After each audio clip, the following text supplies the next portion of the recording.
Hello, thanks for joining us for this West London Sport QPR podcast. I'm Dan Bennett. I'm joined by Ian McCullough and former QPR striker Kevin Gallen.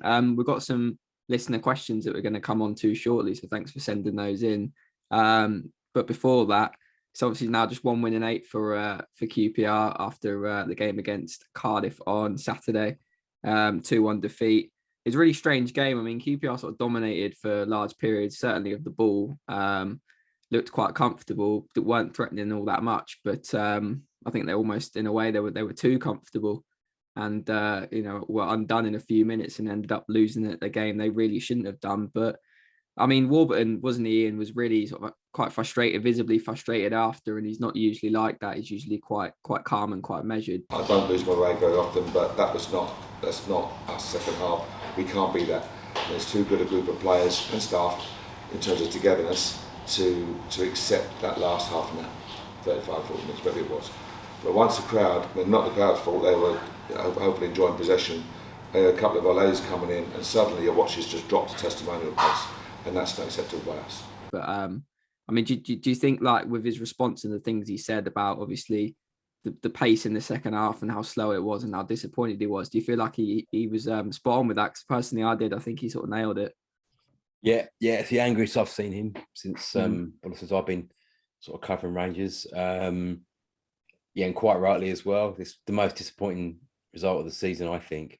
Sort of trailing behind the West Brom game at the Hawthorns, another game where they threw away because Cardiff aren't very good. They really aren't very good, and that game should have been out of sight. They were cruising in the first half, much better side, and then the crowd are relaying, showboating a little bit, I suppose. But aside from that, to let them back in and let them win the game, really two bad goals. I mean, you've got to question the goalkeeper for the first goal. I don't know what he's doing there. He pushed it into the goal. And the second one, Rob Diggy's got done for pace. And yeah, it's a good free kick. But again, there's a lot of space for that fella to aim that free kick out. I mean, that's the difference you see between Senny Ding and Marshall. Senny Ding, I don't think, since he's been in the team, has conceded from a free kick. Marshall's conceded 2 in 2 games. It's a problem. I think it is a problem. Teams are scoring from long range against him. They scored. Barnsley scored against him from long range. Should have done better with that. I mean, that free kick, it was a good free kick. I'm not sure. I'm not sure how much you can do about that. No, watching it again, you watch the footwork, where his footwork is. He's got to do better. He's got to at least get a hand to that. If he gets a hand to it, it goes in, fair enough. But he's got nowhere near it. And I think it's a real problem. And Dieng being out now for a month plus, it's going to be more than a month, I think. A month plus, so it's going to be, it's a really disappointing. Be the season, couldn't it? Really, if you're looking at it, there's 11 games left, so we don't know at this point. But we might not see him again. That's the reality of it. A thigh strain. Yeah, quad problem, isn't it? Yeah. Same. Is it his kicking foot? I would assume that. Because if it is your kicking foot, then you have to get someone to do your goal kicks if you're a bit wary of it. But also the way sort of QPR play, the goalkeepers do actually get on the ball quite a lot and have to pass it about. So those thigh strains can be a little bit difficult, because if you don't have it 100% right, and you go and you ping up and you go before you go back into training, you're with the physio, because it happened to me. And you're with the physio or the conditioning fella, strength and conditioning man, and you go and you do a goal kick and it ain't 100% right, and it goes like that again. Now you're back to square one, and it's another 4 or 5 weeks. So those injuries are very tricky, thigh injuries. And can a goalkeeper get away more than an outfield player? Maybe just, but sometimes when the ball gets laid back to you and it's your kicking foot and it has to go and you have to put your foot through it. And if that ain't 100% right, even 99% right, ain't right when you put your foot through it. So it's a very sort of difficult injury. And as Dan said, if it's a 4-week injury, how long left of the season? There ain't that much, is there? Well, it's 4 weeks before they can assess him. So that doesn't sound good at all, does it, really? Got to get up to match speed, and yeah, exactly. Hopefully it might be all right for the player, say. Well, hold that thought, because we'll come on to that later. I mean, I suppose, Kev, you've been involved in that promotion chasing teams and teams that are like favourites to win games, and where you've probably had a lot of the ball, but you've had in your kind of the team's role has been to break down teams that are more content to sit in, and obviously that's what QPR have had to do recently with the game against Cardiff. Hull as well was very much like that, and from what Mark Warburton said after, he was the pace just wasn't to his liking, and they played too slow, and they didn't trouble Alex Smithies enough. I mean, how tough is it when you're in that position, when you're trying to break down these teams, and does complacency almost become a factor sometimes when you're sort of comfortable keeping the ball? You can keep the ball off them, but they just lost concentration, didn't they, for the 2 goals that were let in? Well, QPR have had the majority of the ball when they play throughout the whole season, so we should be quite used to that. Yeah, we always try and dominate possession, but it's the turnover of when the other team wins the ball back, then you're susceptible to the break. And the first goal, I agree with Ian, keeper should have saved it. But it was a breakaway, sort of a ball in behind. The second goal, Dickey got done for pace, ball in behind. Regarding the goalkeeper, I've watched it. The only thing I would have at fault with the goalkeeper on that free kick, it's actually on his side. So he's standing on that side. And I always feel that if a player is good enough to whip the ball over the wall into the top corner, then you got to say, hold on, that is a marvellous bit of skill. But when someone whips it on your side around the wall and you're supposed to be on that side, then I think, and it was a good strike, I have to give it that, because I've seen it. Yeah, it was a great strike. That's so powerful as well. And it's gone a bit, and it has travelled really quick. But do I think he should have done a little bit? Maybe. And he's saying about getting a hand to it, and maybe because it's on. And the only reason I'm saying it is because it's on his side of the wall's on that side, and he's covering this side, and then he's got done there behind him on his left. Shouldn't really happen for a goalkeeper, and all goalkeepers would say that as well. So yeah, maybe. I mean, Marshall was on really good form the last 2 games. He hasn't. He's been at fault for, well, I would say 100% 2 goals, and you can debate the free kick, but the goal at Blackburn was a poor goal, and the first goal against Cardiff is a poor goal. So Senny Dieng's not going to come back anytime soon, so he needs to get back into form very quick. As I say, we've got some listener questions. Right, can I just go on that free kick? I don't think he was helped over by the wall, but again, that's the goalkeeper's domain as well. Your goalkeeper speaks to the wall, where the wall should be, where the wall should go. Should have been more people in the wall. It's a very preventable goal. Yeah, it was from a good distance, and it was a good free kick, but but the main thing was they didn't really lay a glove on them after they scored that second goal. Yeah, that was a disappointing thing. And they closed the game out quite easily, which was it's a worry really. Yeah, I don't know. Is that a confidence thing? I don't know. Are they just lacking confidence? It is a confidence thing, because form says that confidence can't be high at the moment. We're not scoring many goals. So once you get into that situation, you're 1-0 up and you're very comfortable. And then half an hour later, 20 minutes later, you're 2-1 down, and now you're 10 minutes, 15 minutes chasing the game. And you're thinking, hold on, we're not creating much. It's a bit sluggish. I wasn't there, but I could presume the fans were probably anxious and a bit, it's difficult. And if someone and if you're closing the game, it's difficult to break teams down, and you're panicky a little bit.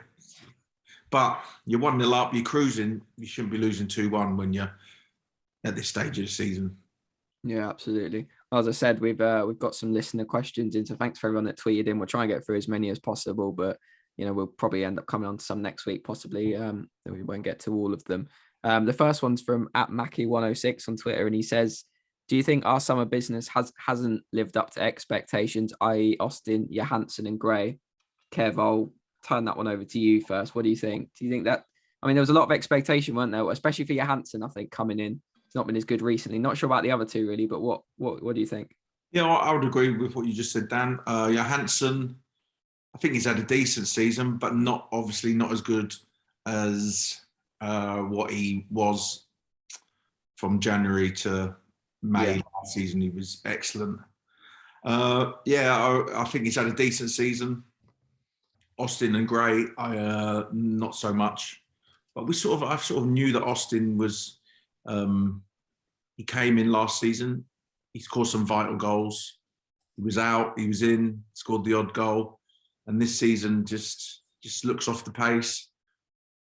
Hasn't really been given a run, and it's a difficult one when you're a striker. If you don't get into a run of games where you're playing week in, week out, and it is a difficult one. And Andre Gray the same. He hasn't set the world on fire either. I've been very disappointed in him. He's been if he doesn't score, he doesn't really contribute much to the game. So, but they haven't been given a run, and if everyone's fit, it looks plain to see that Lyndon Dykes is a number one striker. So they haven't really been given a run. So on the original question, Johansson has had a decent season, but because he was so good last season, everyone, and me and myself included, expected more. And the other two hasn't lived up to expectations either. Yeah, I think I would have expected Austin to have scored more goals by now. I know, like you say, he's come more in the later stage of his career, and I think he's more suited to kind of coming off the bench and scoring now. But I would have expected him to score more. Gray, I think, I don't think the expectations were sky high for him, given what we've seen the last few years. I think it was kind of fair to expect that he wouldn't come in and be amazing. I think he's done okay when he's played, but it's not been, exactly what they need. So yeah, I would say they probably have underperformed slightly. What do you think, Ian? Well, they've been in the playoffs positions all season, so they were brought in to help the team, boost the promotion challenge. So you could say that they've sort of done what they've been asked to do. Right. Andre Gray, he's only started 9 games and come off the bench 11 times. He's got 6 goals. So if you're looking at that strike record, it's not terrible. Dykes, he's been injured. He's only played 20 games this season, and Charlie's played 14, I think. So availability has been a problem for the strikers. And I think Johansson, I think expectation was so high with Johansson, the way he played last season, but I think he's been pretty good this season. I think when players, you don't reach to, the height you do in certain games last season, like scoring against Bournemouth and a couple of games he scored in last season, everyone sort of go, oh, because he's only got 1 goal this season, but I still think he's, been good this season. Played quite deep as well, hasn't he? He's not really been near the goal as much. So. Yeah, and I think they missed him on Saturday. I think they needed a bit of leadership in the middle of the park on Saturday. They didn't have him. He was missed. And I think when he doesn't play, he is missed. Yeah, no, I agree. I think, I agree with that. The next one from Lewis Moore, hopefully I've said that right. He says, why has Jeff Hendrick been signed and become somewhat undroppable by Warburton when Dazelle and Amos were both doing well? Now, I think undroppable is probably a little bit strong. I think he has started some games recently, but, you look on the weekend, obviously Johansson was ill.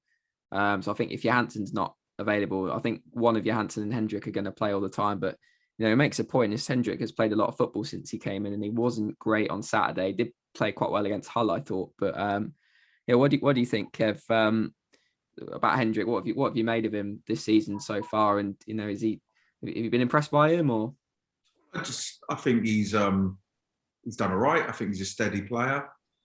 To say he's undroppable, I don't know about that, because we don't know what's the thinking in the manager's mind. So I do believe that, I think if he feels that he needs to come out of the team, the manager will do that.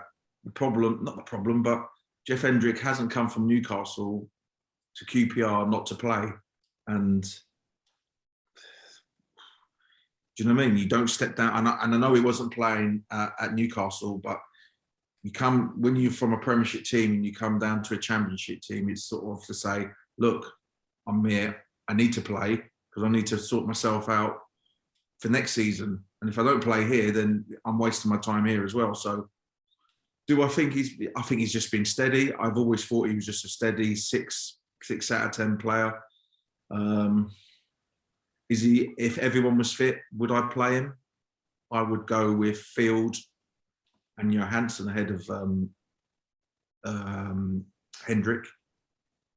My personal opinion.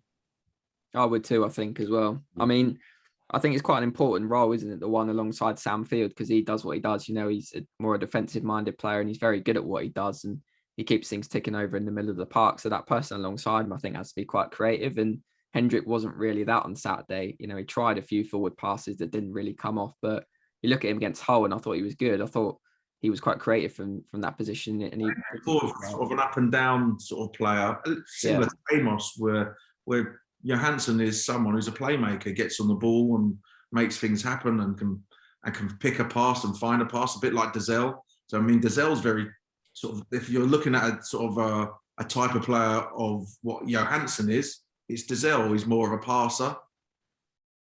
Johansson's more of a passer. I would say Hendrick's more like Luke Amos, or more up and down, box to box type midfield player. So it depends what the manager's after. Does he want a box to box midfielder for certain games and get around closing down the opposition and getting into the box maybe? Then Amos, Hendrick. But then I'm thinking, well, why bring Hendrick in when you've got Amos? He's your own player. And the only reason I would say he brought him in is for this end of season run to get in the playoffs of more experience. That's the only reason I'm thinking, if I'm thinking in Warburton's head. Well, that's what he said as well. And I suppose the other part of the question, Ian, is Dazelle and Amos. Do you think they have been a little bit hard done by? I suppose Amos, especially when he has played, he's not played a lot, but he has looked, decent. Do you think they've maybe been a bit hardly done by? Or yeah, I do. I think he's got 3 goals this season, hasn't he? Yeah, in a midfielder.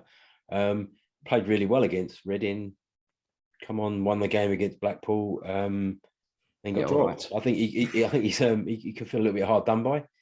To be overlooked again, particularly as he's missed a lot of football over the last sort of 2 years. So, you're obviously wondering why he's not, what more he's got to do to kind of start. And I have sympathy for him. Dazelle, I don't think Dazelle personally is quite good enough at this level just yet.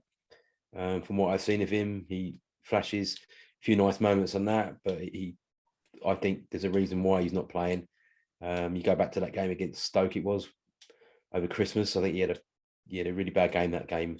And also up at Coventry when they won, he was hooked kind of after an hour because he was like a turnstile in the middle of the park, and he hasn't really featured since. I think maybe he's one for next year or the year after. But yeah, Hendrick, it's Hendrick or Johansson, isn't it? I think he signed him to keep Johansson fresh. I mean, he wants Johansson for the run-in, and so yeah, I would expect him to play Johansson on Sunday. At Luton. Yeah, I think even though Johansson's been, I'd say, below his best recently, he's been a bit in and out. I think when he's fit, he's still the best option in the middle of the park. And I agree with what you said on Dazelle as well. I think he's got quality. I think there is a good player in there, but I think he's very much in the sort of development stage, really, rather than playing week in, week out for a promotion chasing team. I don't think he's quite there yet, but certainly one to keep an eye on. All right, we'll move on to another one. Ian, I think you'll like this one. Connor Wells says, do you feel that Sinclair Armstrong should be given a chance given the lack of strikers at the moment? And John Williams also asks a similar sort of question. He says, could we perhaps be a little bit less risk averse and blood some youngsters? Go on in, I'll let you take that one on first. I'm going to hand over to the man who broke Jimmy Greaves' record at youth level, who's far more qualified to talk about young players coming to the first team. All right, fair enough. Ian, right, now, I can't comment on these players, on Sinclair Armstrong, because I haven't seen him. Okay, so it's hard I don't know if you've seen him, Ian. No. But I actually haven't seen him play. So YouTube videos, I don't know if that counts, but that's all I've seen. Talking about the level. Yeah. So he was at I know he was at Torquay, but he scored 2 goals in 9 or 10 games. So that's not bad for a young fella coming into it. And now he's playing in the under-23s. Now, if there is a time for someone to get into the team or into the bench or into the squad is now, because the last couple of games, we've only had one striker, one real striker, Andre Gray. So Andre Gray played on Saturday. Now, if the manager thinks this lad is good enough, then the best opportunity for him was on Saturday to get at least on the bench, surely. So we have to trust what the people are saying. We pick the team and pick the squad. You've got to be, it's all right just saying, oh, just get him on the pitch and whatever. He scored a goal in the under-23s. Forget, You know, unless you're busting 30, 40 goals in the under 23s a season, you know, there should be a massive calling for that, and you will get a chance. But I can't comment really on how good or how bad he is because I haven't seen him play. But if there was like I said, if there was a chance for him to get on the bench, it was Saturday because they only had one striker. Now fans will say, and I would say, well, just throw him on and see what he's like. We'll throw him on and see what it's like, and it doesn't work out. You're like thinking, well, that was a waste. Well, that was a wasted opportunity to get 3 points. So, and another thing, you've got to deserve to get on the pitch. You can't just start handing out first team appearances to players who don't deserve it. I'm not saying he don't deserve it. He might deserve it. But the manager obviously feels that he doesn't deserve to be ahead of other people on the bench. So that's what I would say. I mean, I scored 70 goals in the youth team one season, and Jerry. All right. Jerry didn't put me on the bench, and we weren't in, and the games were not even important. Were they? Yeah. As in, we weren't going to win the Premiership. We weren't going to get into Europe. I think we were going to end up 7th or 8th, and I couldn't even get on the bench or in the squad. The last game of the season, he brought me away a squad trip to Tottenham away. The last game of the season, 1994. And I'm thinking, oh, I might get on the bench here and might make my debut. No, I just was there to do the kit. You're right. But at the time, I was buzzing just to be around it. But thinking back, I'm thinking, he could have just put me on the bench there and put me on just for 5 minutes. You're over it now, though, Kev, aren't you? You're not. You don't think about it anymore. Over these things. But do you understand? So, you've got to deserve it. He might deserve it. I don't know. Because I ain't seen him play. Yeah, do you agree with that? He is definitely a prospect. I haven't seen him in the flesh, so I can't say. I'm only going on. I mean, it's a good effort though from an 18-year-old kid to go and play National League level. It's still a good level of football, you know. And Torquay at that level are a big club. And Gary Johnson has been around the block, been there and done it. The manager down there, and they wanted to keep him. And you know, the reports were very good. Why didn't they let him stay, Ian? Well, they wanted him back because they wanted him loaned out to a Football League club. Okay. And what happened was he got injured. So when he came back, if you remember, he was on the bench for the FA Cup tie against Rotherham. He didn't come on, but that was on the Thursday, I think. That was the first time he'd ever trained with the first team. Okay. And then was on the bench, and then he got an injury. And he only came back from injury last week, played in the 23s, whoever they played, and then the game in the Premier League Cup against West Brom the other night and did well. So he's scored a few goals only recently in the under 23. Yeah, but so he's in and around he's training with first team players now. Now, Warburton, Eustace, etc. They see him every day. They're training with him, so they know. And it's not Championship manager. You know, you can't just take a kid out and go right, throw him in the first team. It doesn't work like that. It's just, I mean, if they would be cut. Why wouldn't they? If they thought he was good enough, why wouldn't they put him in? Exactly. That's where I'm at as well. Like, why wouldn't they? And two, it's a great thing for all the fans, the club, to see a young player come on. Yeah, so he's just obviously they don't think he's ready.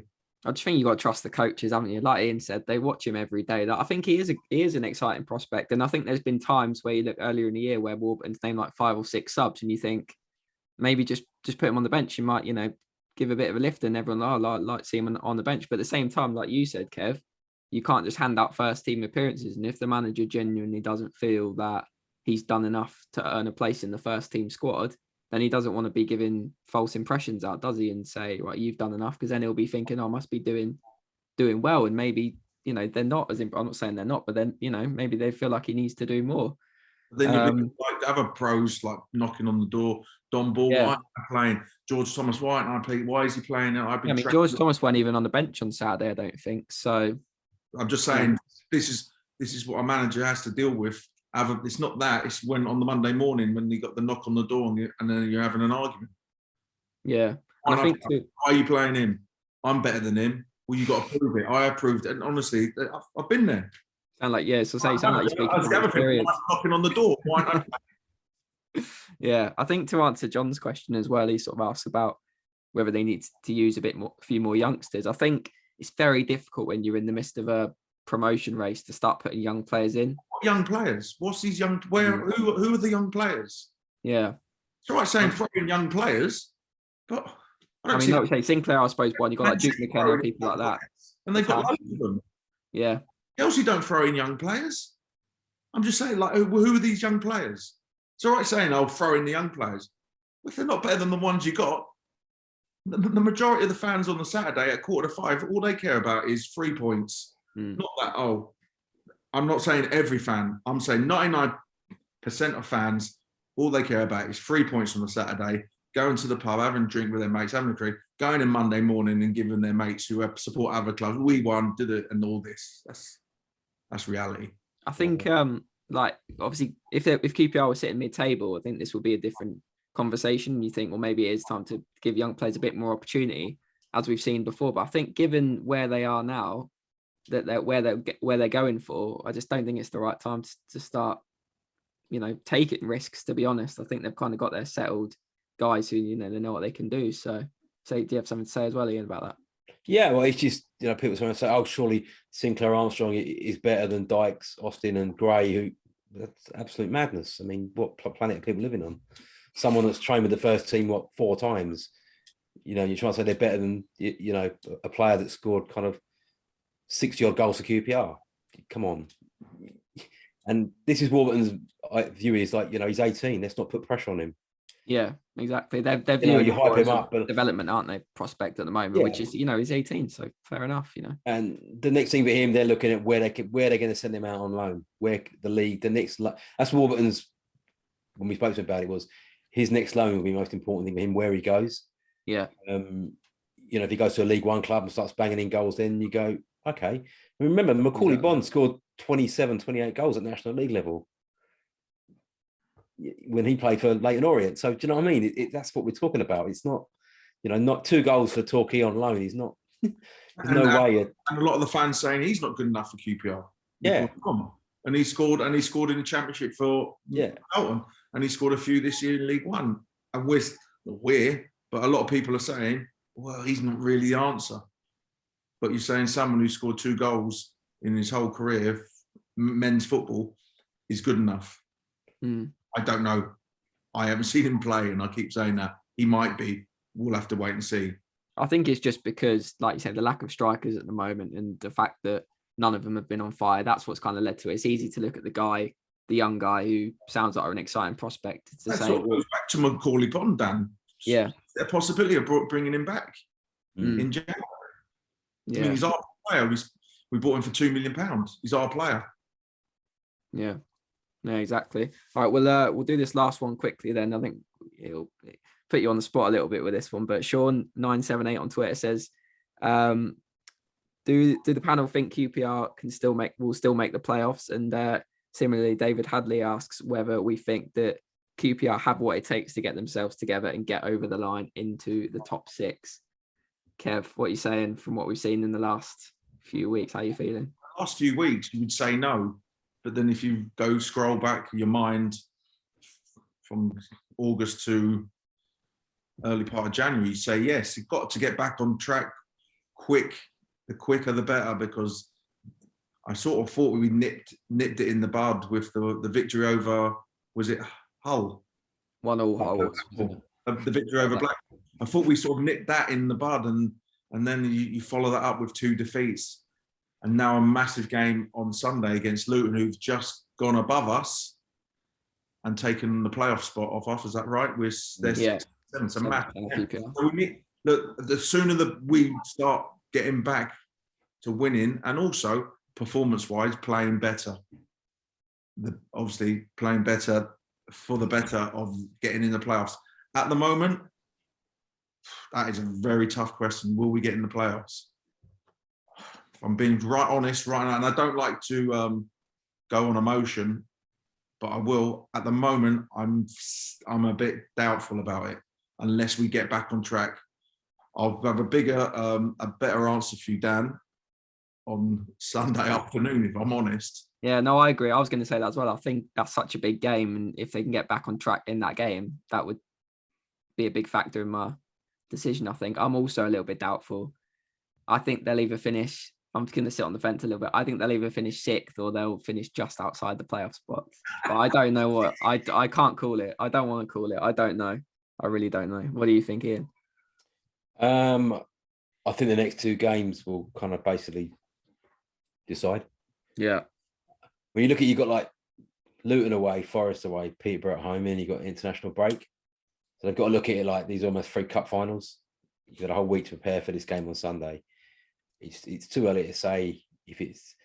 I still think they can do it. Oh, they absolutely can, yeah. I still think they're a better team than Huddersfield. I think they're a better team than Luton. I think they're a better team than. I don't think there's much between them with Blackburn. And I think they've been in the top 6 all season. You are where you are on the table, but it's not as if they're kind of making a late rally to get into the top 6. They've been there all season, which they scored the 3rd highest goal scorers in a division. They've got a lot of points, won a lot of games, but they've had a sticky patch. But it's about getting back on the bike, so to speak. So, but I do think the next 2 games will decide whether or not they're good enough. Well, great. Thanks for watching, and thanks for sending in all your questions. Like I said, we couldn't get to all of them, but hopefully we can answer some more in the future. And if you've got any sort of other questions, just post them in the comments below and give your thoughts on what we've spoken about today as well. And if you can, leave the video a like and subscribe to the channel, that'd be great as well. And yeah, we'll be back again soon.